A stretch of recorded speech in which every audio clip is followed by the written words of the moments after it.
There can be very little doubt that one of the most important geopolitical events of any of our lifetimes is probably taking place right under our noses. And people always say, well, history will say. And we very seldom realize when we're in the midst of history being written. That's exactly what's happening in Russia and the Ukraine at the moment. And the characters of this story are fascinating in and of themselves. There are so many armchair and pedestrian experts around that it's a great pleasure to find someone who actually has done the heavy lifting, someone who knows exactly what's going on, someone who can make the best assumptions about things that the rest of us are gleaning often useless bits of information from the internet about. And really, when it comes to Russia and the Ukraine, I don't know about you, but I'm sick to death of hearing every other person who's suddenly overnight become an expert in this. So I decided, and I'm very delighted to have the author of a book called Overreach, which I managed to make mostly my way through in the last 3 or 4 nights. It is a really fascinating story. It's filled with all kinds of pithy detail. The book is written by a man called Owen Matthews, who joins us now. Owen, it's such a pleasure to have you on, and I love all those Russian icons in the background. Yeah, that's right. You can take the man out of Russia. You can't take Russia out of the man. I'm talking to you Well, you are, where I've been living for the last year and a half. but you do have very deep roots that go into Russia, and you know both Ukraine and Russia extremely well, don't you? That's right. My mother's Russian. Well, in fact, as I used to say, my mother is Russian from Kharkiv, but that's actually become a rather politically incorrect thing to say, although it's actually basically true, is that she was actually born into a Russian-speaking family in 1934 in Soviet Ukraine, in Kharkiv. So the my roots and the roots of my mother's ancestors actually go very deep into the history of Russia and Ukraine, and actually that's the start of the book. In fact, is that rather uncomfortable imperial legacy, which is that the fate of Ukraine and Russia have been so intertwined. It's very comparable to like England and Scotland or Britain and Ireland. Those sort of that common culture goes very deep. And it's one of the things that makes this war so complicated, and it's one of the things that actually makes the end game of this war so unpredictable. Is that there are parts of Ukraine that actually, unfortunately, for the government in Kiev, actually do consider themselves Russians, particularly the residents of Crimea being a classic example. And the whole psychodrama that goes on in the head has gone on in the head of Vladimir Putin, which one of the things I tried to sort of get into when trying to write this book, is mirrors exactly the kind of psychodrama that most Russians have, because for them, it's not just a sort of imperial colonial territory. It's actually part of their culture. It's part of the country that they think of as their own. So they, part of this whole war is this sort of, possessiveness that many Russians feel towards Ukraine. And obviously Ukrainians don't share that possessiveness. They want to be free and independent. But that's really one of the profound historical roots of this conflict. I would love to talk to you about that psychodrama that's playing itself out in Vladimir Putin's head. But before we get to that, you mentioned the history and you go into some detail, which I'm delighted about. Catherine the Great, Peter the Great, all the way back to the foundations of Russian imperialism, and the fact that up to just a few years ago, we have very poor memories, human beings. We don't really have to think too far back to remember the Soviet Union. And that Soviet Union is the very place that Vladimir Putin grew up in. He watched it fall apart under, his own duties in I think East Germany he was at the time. He has a pathological dislike for Mikhail Gorbachev and glasnost and perestroika and all of that stuff. But before we get into him, perhaps you can also just explain to us this idea of Russia, because Russians themselves seem to be soul searching the whole time. It's very important to be Russian. There's a sense of destiny about Russia. And, when you talk about this very unpopular term now, exceptionalism, we often talk about American exceptionalism. Most Russians view themselves as being part of an exceptional culture, part of an exceptional history. And Russia is on a course to somewhere, according to all Russians. Where do you think that comes from? It's very different to if you asked a Ghanaian or a Peruvian about their country? Yeah, I think that's an excellent question, because I think something is happening right now. I mean, it's been several years in the making, it's been several decades in the making. But what we're witnessing now is Russia kind of trying to reinvent itself and break out of the European and Western civilization, which it's aspired to be part of for 3 decades, ever since independence. And it's very easy to forget, firstly, how recently it has been that Russia became a post-colonial country. I mean, for Britain, most European countries, it's been 70, 80 years since the end of the colonial period. In Russia, it's been 30 years. It's within a lifetime, or within half a lifetime, we're talking about Vladimir Putin. And this idea that Russia is an exceptional civilization has been around for centuries. But again, it's easy to forget that actually through the 90s and 2000s, Russia, Putin, the Russian elite, wanted to be part of the club. They wanted, even bizarrely, it's kind of strange to even remember this now, but in the early 90s, Russia actually wanted to join NATO. There was this period where the Russians wanted to find themselves a prominent member of that sort of family of Western nations. They joined the G8. Putin hosted the G8 in St. Petersburg before it became the G7. It got kicked out, but after Georgia. But so for a long time, Russia has tried to be part of the Western club, and they've been rebuffed. So part of the roots of this new imperialism is that they're trying to discover a new identity for themselves, having tried and failed to sort of play with the big boys and be the peer of America and be a partner of America. And it's kind of understandable why they think that they are bigger and more important than they are, because again, just a generation ago, the Soviet Union was the main peer. It was the main opponent of the United States. It was the second superpower, and they definitely considered themselves superior and more and wealthier than China 30 years ago. But now that's changed. It's worth reflecting on Vladimir Putin's age at the time in the 70s, when Russia was in the ascendant. And really, the West was struggling at that time. You could argue that Russia was probably on a course to greater glory than any other country in the 70s. That was his formative time. And he probably felt quite buoyant about the future of the Soviet Union. He wouldn't have predicted its collapse only a few years later. Well, that's true, and again, we keep coming back to this idea of the psychodrama. I'm a historian by education, so I'm a little bit wary of sort of pop culture, pop psychological theories about these things. But there is definitely a sense of personal grievance that not just Vladimir Putin, but everybody of Putin's generation. He was born in '53, just turned 70. So '52, just turned 70 last year. So he grew up in a country that he considered to be and was told was the greatest country in the world. And he had, decent reasons to believe that. The Soviet Union was projecting power all over Asia, Africa. The Soviet Union was a big deal. It was a superpower. It was the imperial master of half of Europe. I mean, it was a superpower. And then that collapsed in front of his eyes. Firstly, internally, the entire command economy of the Soviet Union falls apart. Then the Soviet Union itself falls apart. Everything about Russia becomes kind of embarrassing and crappy, from its drunken president, from its inability to actually feed itself, from the fact that they're accepting humanitarian aid from the Americans. They're called bush legs, those sort of cheap broiler chicken legs that came into Russia in the early 90s. It was unbelievably humiliating, especially for somebody who had been, like Putin, a member of the elite.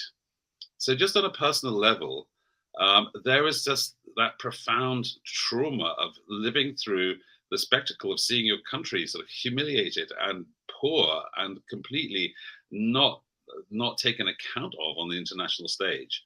So a big part of not just Putin's psychology and actions, but actually the psychology of all of his voters, of all Russians, they have that very deep, within living memory. They've experienced how disastrous the things that the West told them would be great, democracy great, capitalism great, but actually democracy for Russians was chaos and capitalism was corruption.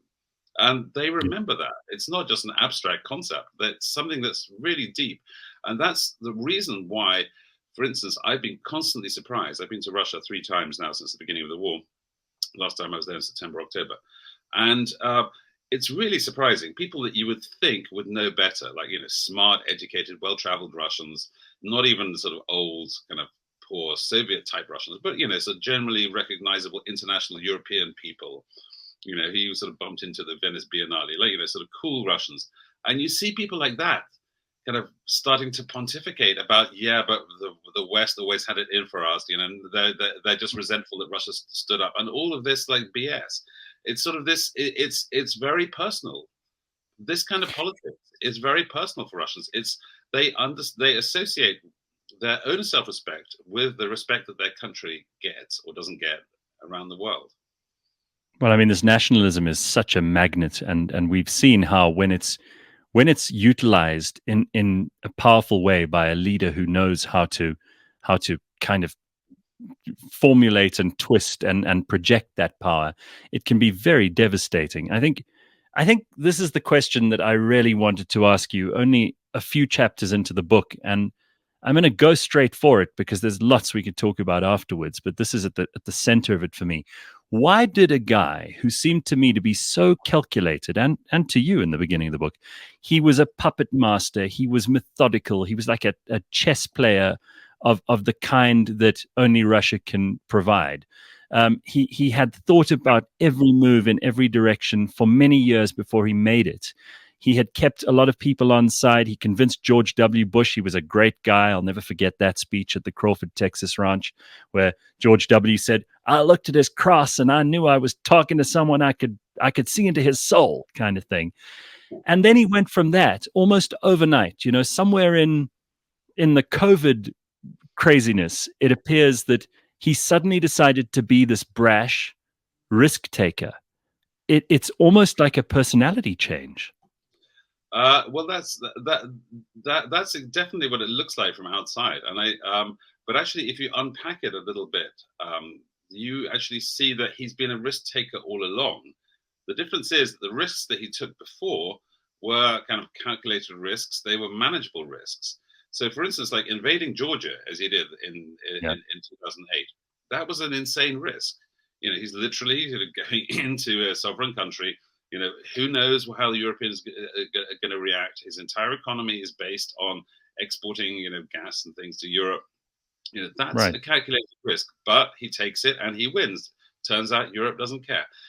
He takes a calculated risk in getting involved in taking Crimea. It's a snap decision. Again, higher stakes.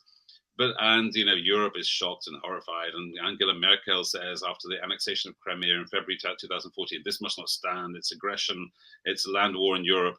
And then, like, hey presto, 13 months later, Angela Merkel is sitting at the table signing a 10 billion euro gas pipeline deal with Gazprom. So obviously Putin's gamble paid off.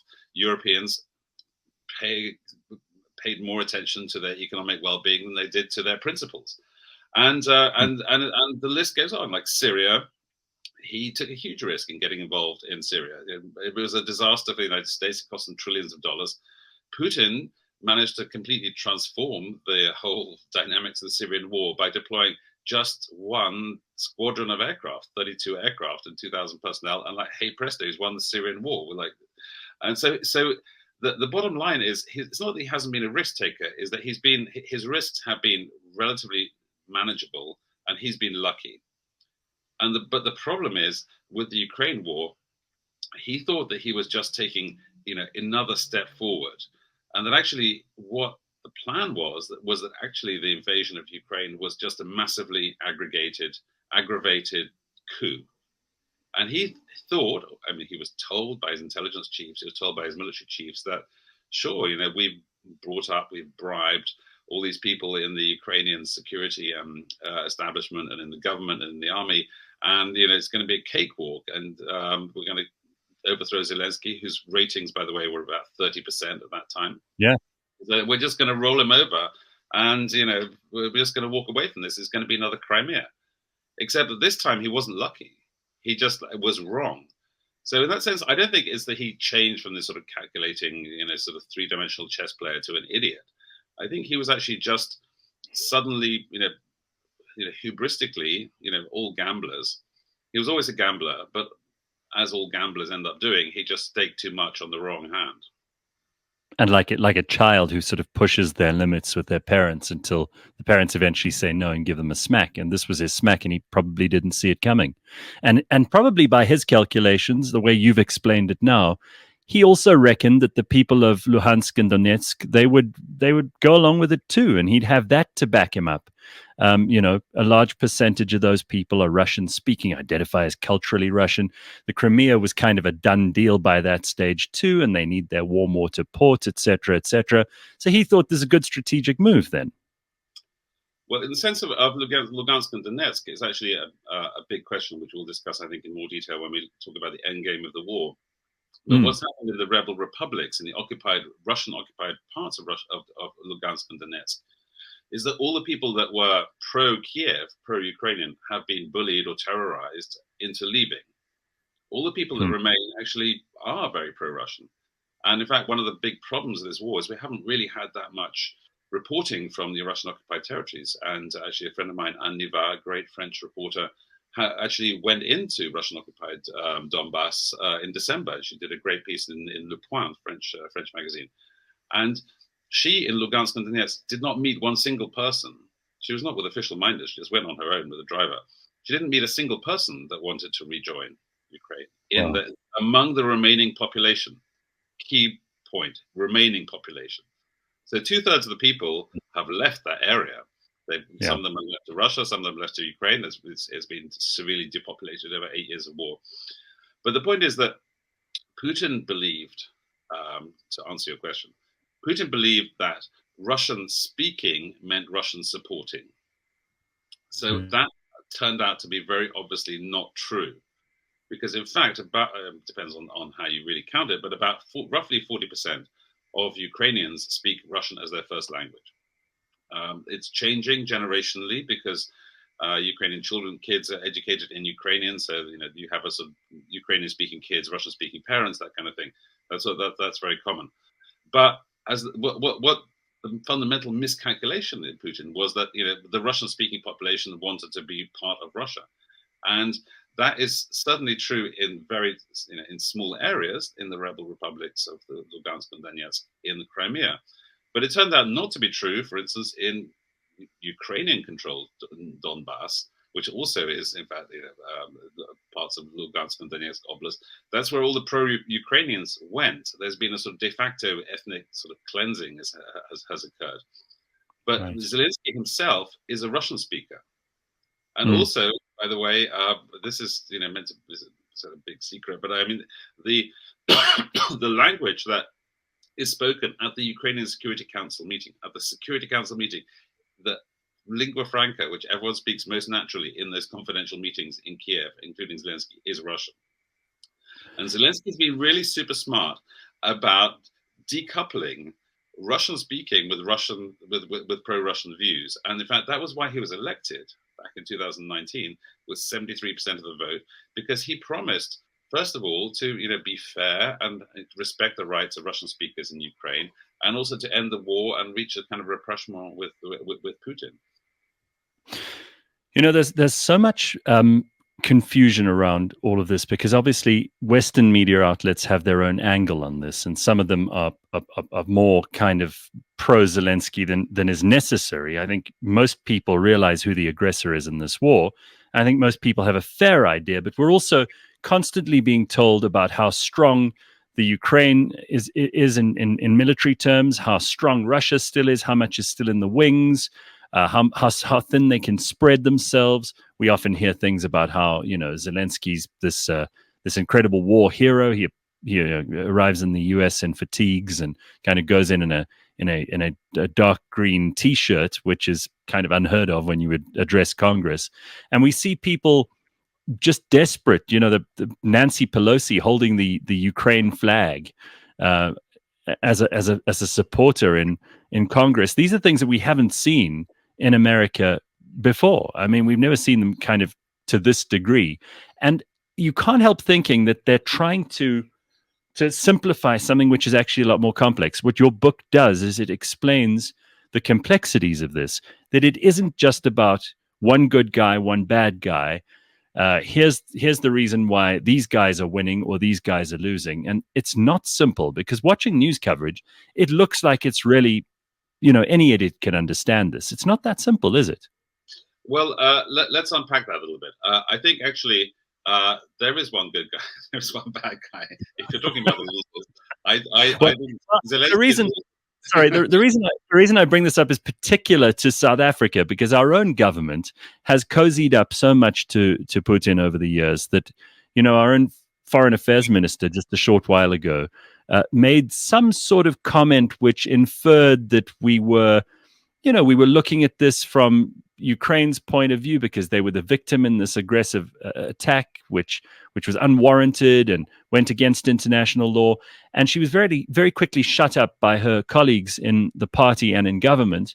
And suddenly, just last week, we had the Russian foreign minister visiting us.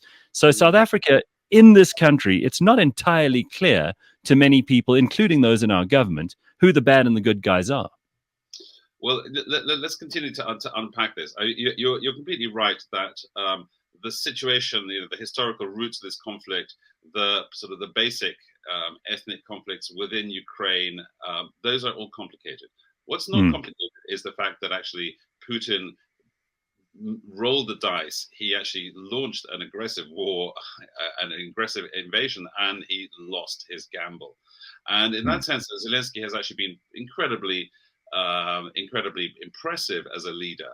And he's surprising not just himself, but surprising his opponents and surprising Putin by his actual seriousness, his charisma, and most importantly, I mean, arguably the most important thing that he's done, apart from actually uniting his own people, is actually bringing together this incredible coalition. It's really easy to forget that in the first week of the war, the German defense minister told Zelensky that they didn't want the Germans wouldn't send any more weapons because they assumed that he was going to lose. The Germans sent 5,000 helmets, like, thanks very much, Germans. And now, a year later, we're talking about heavy battle tanks. And that's Zelensky. Zelensky has actually been a brilliant media operator, which is not to say he's cynical. I mean, it's important. If you're fighting a war on other people's treasure and you need to get the populations of those democracies behind you, you need to be a media operator. That's not a cynical thing. It's actually just like a piece of national security. But just to go to the heart of your question, I mean, what is the, who are the good guys and who are the bad guys? I mean, unfortunately, Putin kind of crossed out any kind of points that he could have made about the rights of Russians in the Donbass, or should we redraw the borders? All of those kind of reasonable arguments that could have happened basically just sort of went out of the window when the tanks rolled in. He kind of put himself in the wrong. So now we're in a different game, and the complications are actually important when we're talking about the end game of the war and where who gets what at the end of this conflict. But right now, it's really important to understand that actually Zelensky essentially stands for there are problems with the Ukrainian democracy. It's the free press is controlled by oligarchs. There's all kinds of difficulties. Sure. It's very far from a perfect democracy, but nonetheless, it is a pluralist. It is basically it has a free press. It has a democracy which regularly changes the governments. They're basically on the side of the angels. They are an aspiring Western European country, and Russia is not. Russia is going in the opposite direction. So it's not totally unreasonable to actually see this war in somewhat Manichaean terms of sort of the people a lot like us, or who are aspiring to be us, who are attacked by people who are very different from us, authoritarian, nationalistic, Christian fundamentalists, and so on. Well, that's an interesting part of it too, and for many of us who haven't been to Russia and don't understand it entirely, Vladimir Putin has also been engaged in a dance with the Russian Orthodox Church for a very long time, and that's not unusual either. It's something that the Tsars did very well prior to 1912. Do you just want to explain the role of religion in Russia and kind of how that's helped to buoy this nationalism, and in many situations helped Vladimir Putin to kind of give people a feeling of something, some glory from the past that they can attach themselves to, because they don't want to think about the bread queues and the misery of the 90s and, Boris Yeltsin and all of that stuff. So this gives them something else. Yeah, the Russian Orthodoxy is a weird one. Is a very weird case because actually, if you look at the statistics, very few Russians actually go to church on a regular basis. It's not like Mm. America, Yeah. In fact, the church-going numbers are kind of like basically atheist Europe. The difference between sort of basically atheist Europe or even like Catholic Europe is that the religion, the establishment of Russian Orthodoxy plays a really important role in the whole narrative of nationalism. So Mm. people, you'll see people like pretending to be Christian. I mean, pretending to be believers. I mean, they probably are believers, but like it's actually a Almost part performative. of the persona of the good Russian is that he Right. is a an Orthodox believer. They wear the crosses and they cross themselves and all this stuff. Mm. Whereas while actually not going to church, in fact.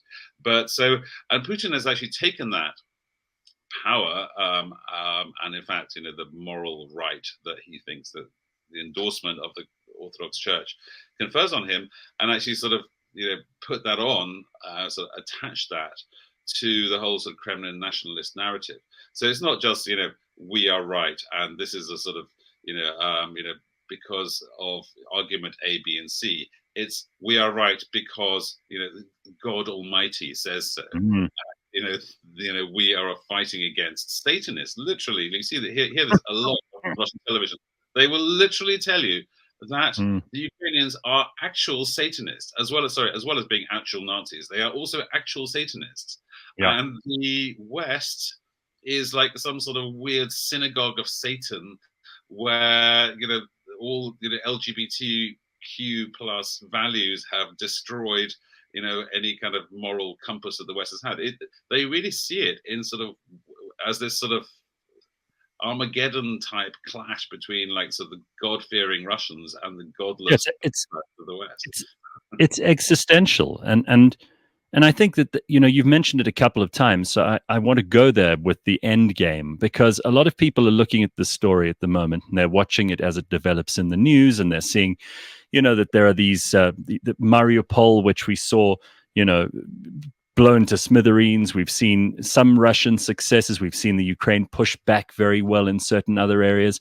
And it's hard to get to gauge just how far this is going to go. These new tanks that are being sent in, they've just stopped short of saying they're going to send F-16s, although the Polish will give air support. The Americans might help the Polish, so there could be some kind of a game going on there too. But where does this end? Because the big fear for so many people is that Russia is still a nuclear power. It may be a third-rate power in any other way, but it has more nuclear weapons than any other country, actually. And that's not an insubstantial thing to factor into the equation. There's also the fact that neither side here seems willing to, relent or to pull back at all. Zelensky says nothing short of victory is on his agenda, and Putin says the same. So where do we go, Owen? Where does this go from here? What are the off-ramps? So it's really worth going back to first principles here, because actually in that the very first briefing that General Mark Milley, the US chairman of the Joint Chiefs of Staff, gave to Joe Biden and the top US national security team back in October 2021, when he had that intelligence that it started to seem for real that Putin might be actually thinking about invading Ukraine, what was the first question on the agenda? Was how do we enforce an international rules-based order without going to World War III? That was like point number one. And actually, fundamentally, it remains for NATO point number one. How do you actually stop Putin in his tracks without actually provoking a direct kinetic war between NATO and Russia?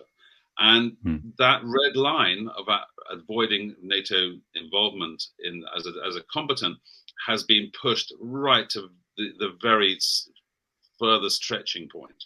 And already Lavrov last week, the Russian foreign minister, said that that NATO is a dangerous has a dangerous and provocative involvement in the war. So and diplomatically, involvement is just like a tiny little sort of shade away from actually declaring NATO a combatant. So that remains an enormously important red line.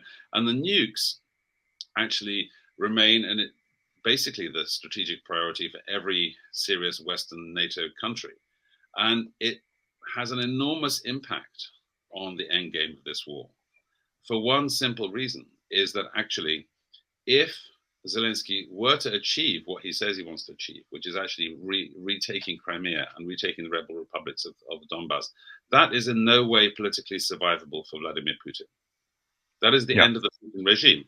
So, okay, great, say the Ukrainians, let's get rid of that guy. He's just dangerous.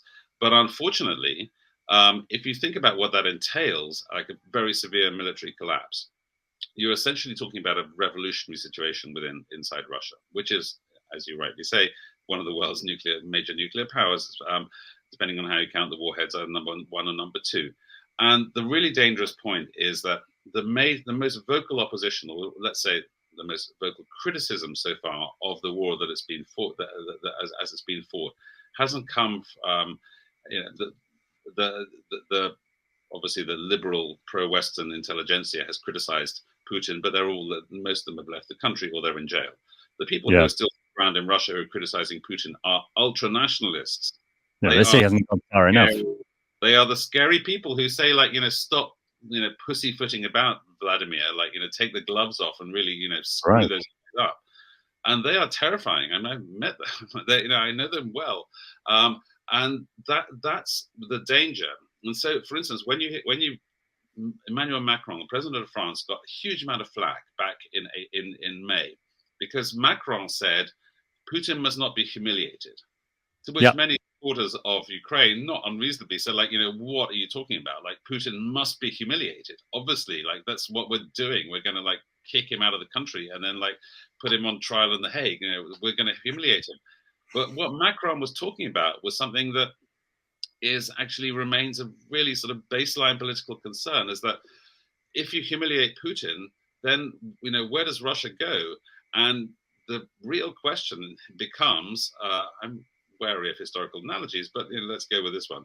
What if Vladimir Putin is not Hitler, but actually Kaiser Wilhelm II, the German emperor who got his country into a stupid, unwinnable war, which is then followed by a humiliating defeat, and which is followed by ultranationalism and Hitler. So that is a serious concern, and it's a serious point on which I think ultimately there's going to be a rift between the Western alliance and the Ukrainians. Is because if the Ukrainians push Putin all the way out, then you have a potentially far more dangerous situation in Russia than was the even more dangerous Russia than the Russia of Putin, which is already dangerous enough. And that's bad news, not just for the West, but for Russia too.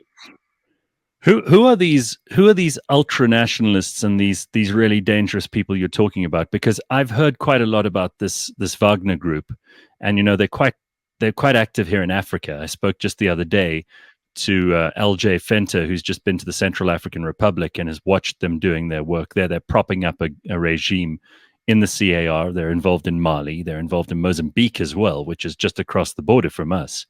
And in Russia, it seems that this Wagner group, who are under the aegis of Vladimir Putin's former chef, these people are also playing a very dangerous role in the Ukraine at the moment, aren't they?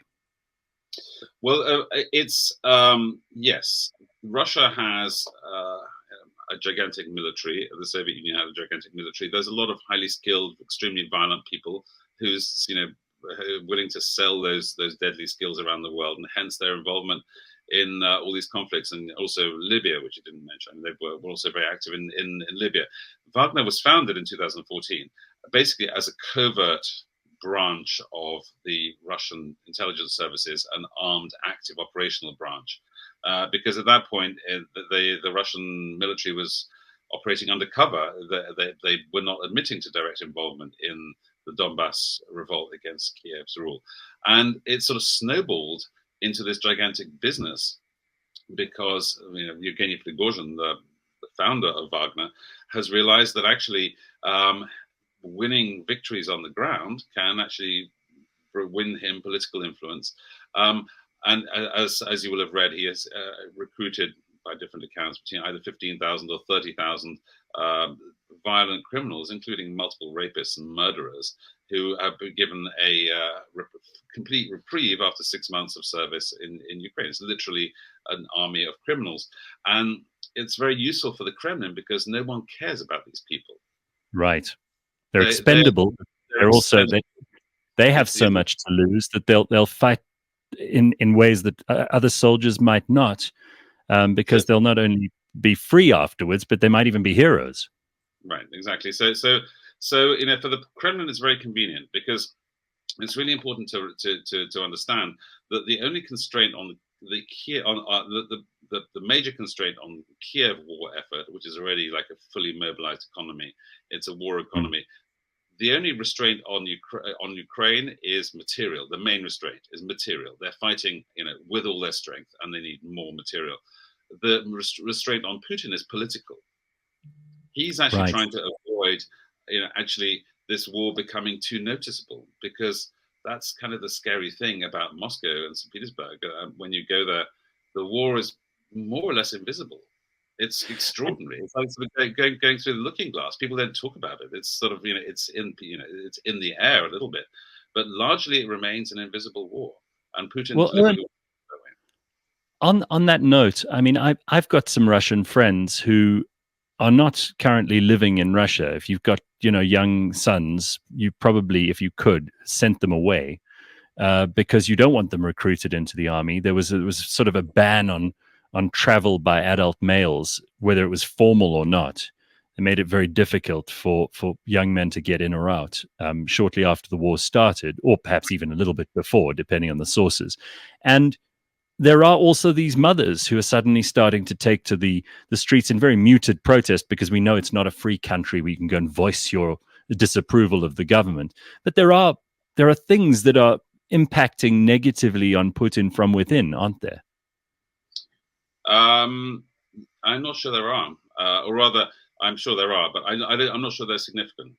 So what we're really what we're really talking about when we answer that question is, how vulnerable is Putin to internal dissent? Is he going to get overthrown, and if so, how and by whom? So the simple answer to that question sort of follows on from the point I just made, is that actually there's a reason why Putin is fighting with the Wagner mercenaries. There's a reason why they're recruiting these sort of neo-Nazi football hooligans. There's a reason why they're trying to keep this war low-key and fought by expendable people, because they have not yet sent conscripts, for instance. They haven't. They've mobilized men with military experience, supposedly. I mean, that's differently defined. There's some people who just went to some courses when they were at university and they're deemed to be qualified. But anyway, the point is, it's 300,000 people out of 145 million people. It's actually rather a small number of people. And the reason why he keeps that low key is precisely because it's politically dangerous to mobilize a massive amount of people, because there's going to be pushback. There was small protests indeed in Dagestan. There were protests in Siberia, not the sort of usual kind of liberals protesting in Moscow and St. Petersburg, but actually ordinary people, and that's really dangerous for the regime. And so that's really the reason why Putin wants to keep this all low key. If things start going really badly, he can kick that up. He can go to the next level. And when he had to do that, by the way, in 1999, when Putin was just appointed prime minister, and Yeltsin had announced that Putin was going to be his successor, and Putin had to prove that he was going to be like a great tough leader and needed a reason to start a second war in Chechnya, which he won. there were a series of unexplained apartment bombings. Hmm. 5 Yep. apartment bombings across Russia, Right. blown up mysteriously. Over 300 people died. And now the evidence is pretty overwhelming that was an FSB false flag attack. Now, I'm not saying that that's going to happen now, but I'm saying that these people are very ruthless and they have lots of dirty tricks in their repertoire. Moscow has they publicly put up air defenses on top of public buildings around Moscow. So, I mean, some people interpreted that as like, oh my God, they're running scared. Like, people that finally the war is coming home. But they did it deliberately, publicly. They could have done it. They could have put a tarpaulin on it, right? Right. Not called the news crews, but no, they didn't put a tarpaulin on it. They installed it publicly. Why? It's because if the war goes badly, then it can become a great patriotic war. It can become an attack, and a Ukrainian attack on Moscow. Which for nationalists is a gold mine. If a rocket lands in central Moscow, heaven forbid, but I mean, if that were to happen, it becomes a different war. It's not a limited military operation. It's a holy war to save Russia. So and that's the kind of rhetoric that we're already seeing, but we're not actually we're not there yet. So just circling back to the question is like, is he going to be toppled or deposed? Russia has a different sort of standard for these things. If you are fighting a great patriotic war, then you don't complain about the leader of your great patriotic war. If you're fighting a limited operation which is sort of screwing up and is losing people money, and people think it's a bad idea, then people can protest. But the point there's a potential for people to protest. But Putin has an absolute defense against that by escalating. So what do you make then if you're like so many of us, someone who gets most of your information from Western media outlets, and they tell us that Ukraine's fighting back and they're valiantly pushing the Russians back into their own territory. They're managing to make real inroads. That Russia has a defunct and aged technological military backup. That Vladimir Putin has exhausted so much of his public support already. That's obviously a kind of propaganda, just like what you'd see if you were watching RT from the other point of view, right? Yeah, I detect a hint of skepticism in your voice, Gareth, when you go through that. There's more than a hint. I read your book, and I'm trying to kind of get you to say the things that I'm gleaning from it without saying them myself. No, I mean it's definitely true. The Ukrainians did have some battlefield success. That actually the Russians are running out of their high tech weapons, but and the Russians are obviously ill disciplined. They're badly motivated. A lot of them are mercenaries. Russia has a bad army. However, it has a big army, and that's sort of the important equation that we need to keep our eye on. Because although the Ukrainians are better led, they're definitely more motivated, they have better morale, they have better equipment than the Russians. But the problem is that on a scale, in a military conflict, when you plot quantity against quality, unfortunately, there comes a point when those two lines intersect. Quantity will always beat quality because there's such volume of it. And just to give you a concrete example of that, I mean, we're talking about the tanks. Leopard 2, Germany's committed 25. Britain has committed 14. There's others coming from Poland and so on. Russia pre-war had 12,400 tanks. Yeah. So I mean, I'm not a military expert myself, but I'm guessing that however great a Challenger 2 or a Leopard 2 tank is, one Leopard 2 versus 50. One great Leopard 2 against 50 crappy Russian tanks. I'm guessing the crappy Russian tanks will still win. I mean, that's kind of a crude example. That's what I'm talking about. Yeah, and history's shown us repeatedly how Russia can only be underestimated at the peril of those who underestimate her. The numbers are just vast, and the territory is vast, and Russia can call on resources that many countries can't. In some ways, they're almost self-sufficient, which you can't say about other countries. The oil, the gas, the minerals. They obviously have technological imperatives which can't be met in some respects. It's not as if they can get hold of microchips from South Korea or Taiwan or produce a lot of the stuff that the US can for itself. But really, Russia can keep going for a very long time before they're in big, big trouble. And Napoleon learned this, Hitler learned this, and God knows how many more before them. That's definitely true, but it kind of depends on how you define sort of survival, because and again, this sort of feeds into what we were discussing a moment ago about what the people think about all this stuff. Is Right. that Russian people? If you're talking about Napoleon and you're talking about Hitler, you're talking about two great, what the Russians called patriotic wars. In fact, Yeah.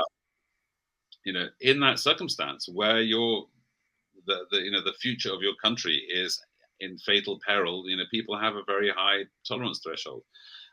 In all other circumstances, Russian people are just Russian people. They just, they're Right. just like normal people. They actually have expectations, and they have dreams, and they have and they have resentments, and they realize very well when the government has stopped working. So, in the sense of can they survive this? Do they have enough sort of, wheat and barley and rye and vegetable oil and Yeah. all this sort of salt, all that stuff that that survivalists have in their cellar? Yes, they do. Yeah, definitely they do. Yeah. But Sure. if you're talking about do they have enough Volkswagen Passats and iPhones? That sort of the disappearance of that kind of level of consumerism is going to be painful. Is it going to cause a revolution? No. But is it going to cause basically the sort of slow economic death of Russia, or maybe even not so slow? But I mean, is it going to cause 1990s crisis and brain drain and profound loss of faith in the state and the government? I think yes. So survival, yes, but actually, sort of long term, they're just they're completely they completely destroyed their own future. Well, in your final chapter, you talk about the economy and how that may be the tender part of Putin's plan. That might be the most vulnerable piece of the pie. And maybe you can just explain that economic blitzkrieg that you go into in your chapter on the price of illusion, because I think that's something that probably hasn't been explored too much when people are talking about tanks and F-16s, and they're talking about numbers of soldiers. The economic toll on Russia is already, for some, too much. Well, it's an interesting story because something happened at the beginning of the war which nobody expected, and that was that Russia kind of expected there would be sort of sanctions, there'd be banking sanctions, things like Russian state companies cannot, borrow money or list on Western exchanges. Those kind of state sanctions were expected. But what happened was, under social media pressure, literally under the pressure of sort of TikTokers, whole swathes of Western companies withdrew. From Coca-Cola to IKEA, that hundreds of them, Right. over 1,000 of them withdrew. And actually, that nobody was expecting that. And it turns out that actually private corporations wield as much power economically as nation states do. But even that was not terribly fatal. I mean, the Russians replaced their McDonald's with their own sort of comedy rubbish McDonald's using the same machine. And they have their own sort of comedy rubbish Russian Starbucks. It's true.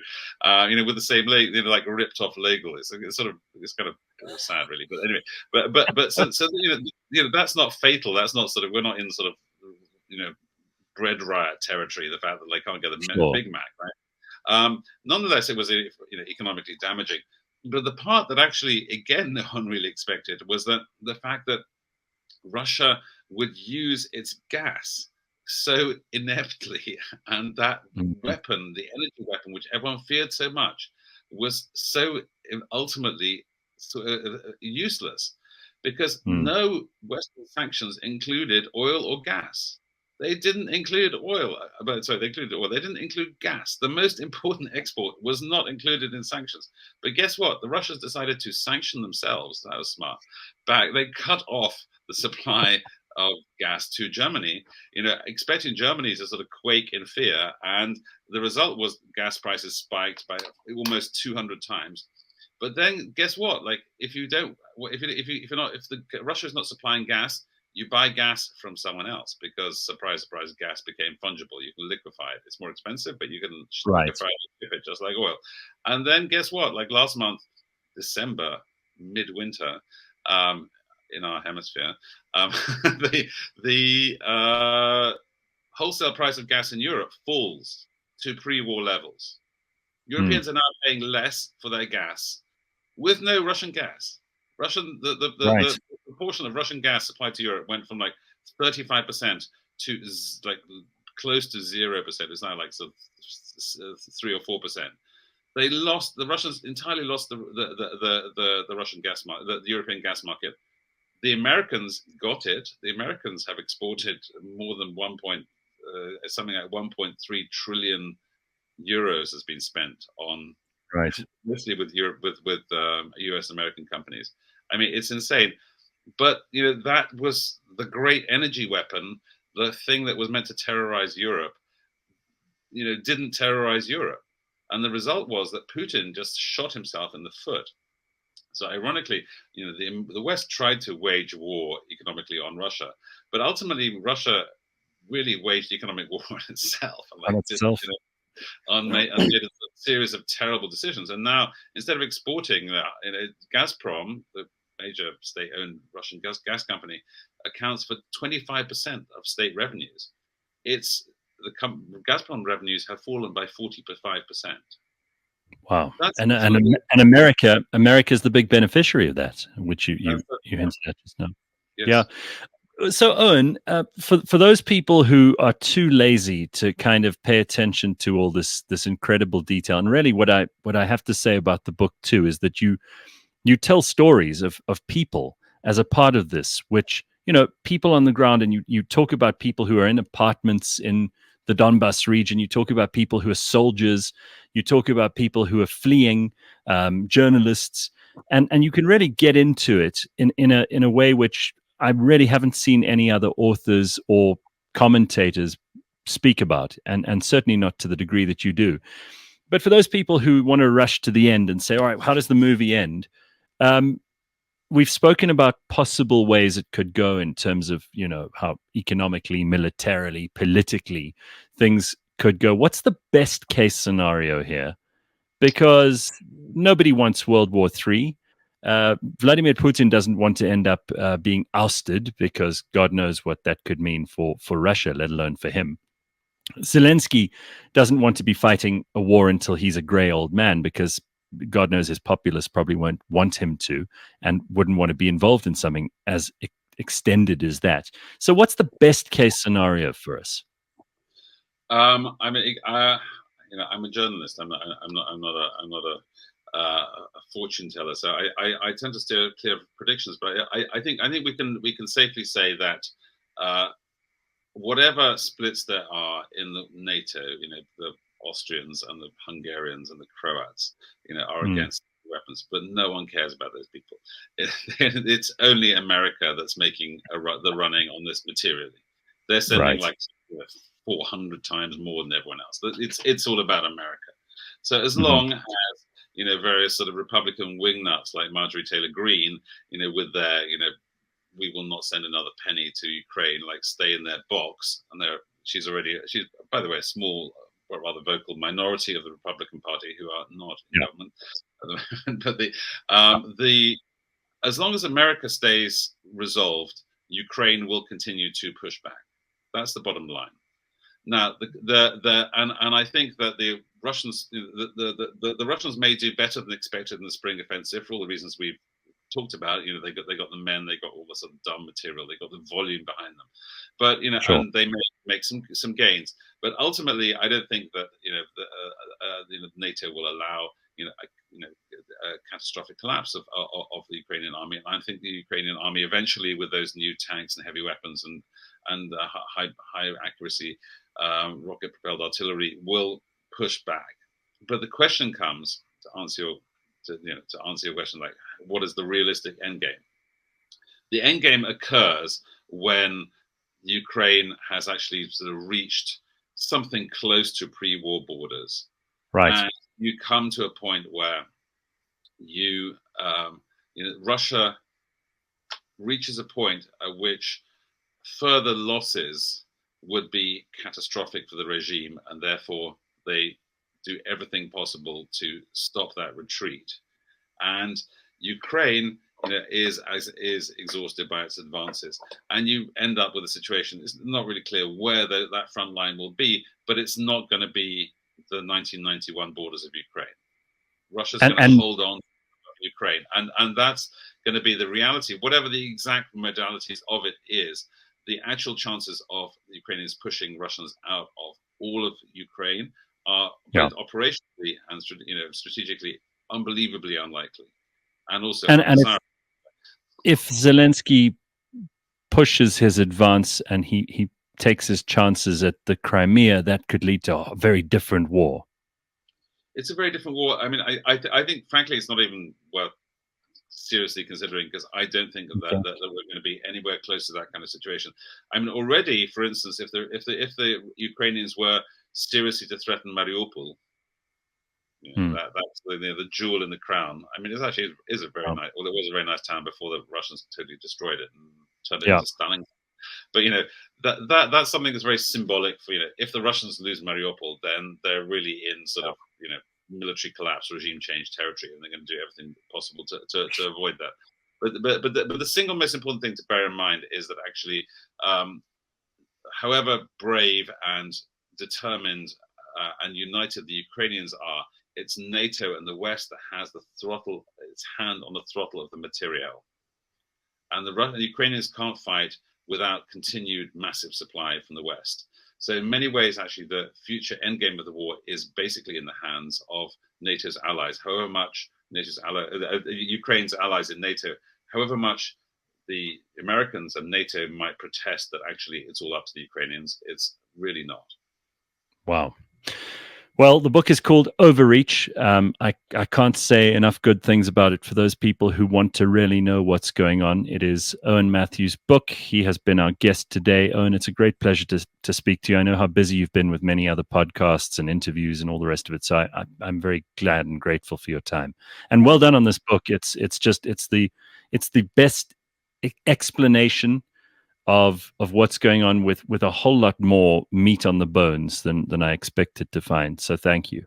Thank you. My great pleasure. It's been been great to be on, Gareth. And I promise I didn't put on the mood lighting to try and make it seem romantic. We've got power issues in South Africa. In fact, I think we may be using some Russian friends and technology to try and sort out what is a crisis here on our own territory as well. But we don't know how distracted Putin is at the moment, whether or not this is his priority in any which way. Thank you very much.